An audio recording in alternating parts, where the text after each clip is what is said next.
अस्सलामुअलैकुम। मोहम्मद असफन की तरफ से तमाम देखने और सुनने वालों को खुशामदीद। आज की वीडियो में मैं आपको किसी भी यूज़र को मैक के ज़रिए लॉगिन करने का तरीका बताऊंगा कि हमने किसी भी यूज़र को मैक के ज़रिए से कैसे लॉगिन कराना है। कि यूज़र जब हमारा लॉगिन हो तो उसके पास यूज़र नेम और पासवर्ड ना आए, वो खुद ब खुद लॉगिन हो जाए और उसको स्पीड की भी लिमिट आए। तो उसके लिए हमारे पास दो तरीक़ाकार होते हैं, एक IP बाइंड करके होता है और दूसरा मैक के ज़रिए। IP बाइंड करने से यूज़र को डिफ़ॉल्ट स्पीड जाएगी। तो इस वीडियो में हम मैक के ज़रिए लॉगिन करने का तरीका देखेंगे। इसके लिए हम सबसे पहले अपना सर्वर ओपन करते हैं और यहाँ पर हमने अपनी सर्वर प्रोफाइल में थोड़ी सी तब्दीली करनी होगी और यहाँ पे हमने लॉगिन बाय मैक पे आपने क्लिक कर देना है और यहाँ पर पासवर्ड आपने डिफ़ॉल्ट ब्लैंक ही रहने देना है। ये देख सकते हैं मैंने अपनी दोनों प्रोफाइल में किया हुआ है तब्दील।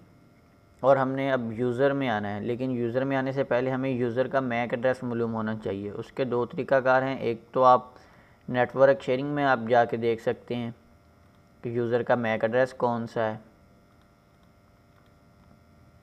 दूसरा हमारे पास होता है, अगर यूज़र एक्टिव है या होस्ट में है तो कनेक्ट है आपके साथ, आप वहाँ से भी देख सकते हैं कि यूज़र का मैक एड्रेस कौन सा है। मैं यहाँ से यूज़र मैक एड्रेस कॉपी करता हूँ और यूज़र में मैं आऊँगा और एक नया यूज़र बनाऊँगा और यहाँ पर हॉटस्पॉट 1 और नेम में मैं अपना मैक ID दूँगा जिसके मैं बगैर यूज़र नेम पासवर्ड के ज़रिए लॉगिन करवाना चाह रहा हूँ। और यहाँ पर मैं प्रोफाइल भी सिलेक्ट कर सकता हूँ, जैसा कि मैं आपको दिखा सकता हूँ कि मैंने यहाँ पे 1 MB की प्रोफाइल सेलेक्ट की है और अगर मैंने लिमिट देनी है तो मैं लिमिट भी दे सकता हूँ, जबकि IP बाइंड में मैं ऐसा नहीं कर सकता। अब मैं इसको अप्लाई ओके, हमारा यूज़र बन गया और मैं होस्ट में से इसको रिमूव करता हूँ और ये आप देख सकते हैं कि मैं लॉगिन हो गया, वो भी मैक के ज़रिए बगैर डिस्कनेक्ट हुए। मैं इसको दोबारा रिमूव करता हूँ, ये देखें मैं डिस्कनेक्ट हो गया। 192 मैं अपना लैन का IP देता हूँ और ये देखें मैं दोबारा खुद ब खुद बगैर यूज़र नेम पासवर्ड के मैं लॉगिन हो गया। ये 27 सेकंड हम दोबारा इसको रीलोड करते हैं पेज को, 38 सेकंड। और ये आप देख सकते हैं कि मैं अपना काम दोबारा से मैं 1 MB की प्रोफाइल के ज़रिए मैं लॉगिन हो चुका हूँ और ये मैं एक्टिव में देखता हूँ। ये देखें मैं दोबारा लॉगिन हो चुका हूँ और मेरे पास जो स्पीड लिमिट है वो 1 MB की है। उम्मीद है आपको ये वीडियो पसंद आई होगी। असफरनामा पर इसके बारे में आप अपनी राय से ज़रूर आगाह फरमाएँ।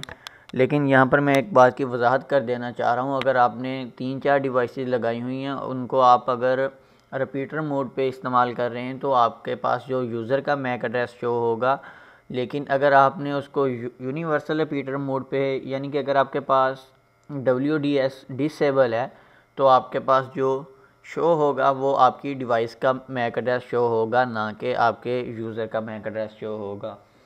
तो इसके लिए आपको चाहिए कि अगर आप ऐसा करना चाह रहे हैं तो आप हर अपनी डिवाइस को WDS मोड अनेबल रखें, या फिर आप यूनिवर्सल रिपीटर की बजाय आप उसको रिपीटर मोड पे इस्तेमाल करें, क्योंकि रिपीटर मोड में WDS अनेबल और डिसेबल आपके पास ऑप्शन होती है।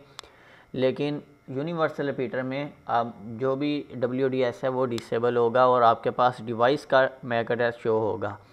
लेकिन अगर आप डिवाइस के ज़रिए लॉगिन करते हैं, फॉर एग्ज़ाम्पल मेरे पास यहाँ पे 5110 या 5210 लगी हुई है, अगर मैं यहाँ पर उसका IP दे दूँ तो उसके ज़रिए आगे जितने भी यूज़र उस 5110 या 5210 के साथ कनेक्ट होंगे वो बगैर यूज़र नेम और पासवर्ड के लॉगिन होंगे।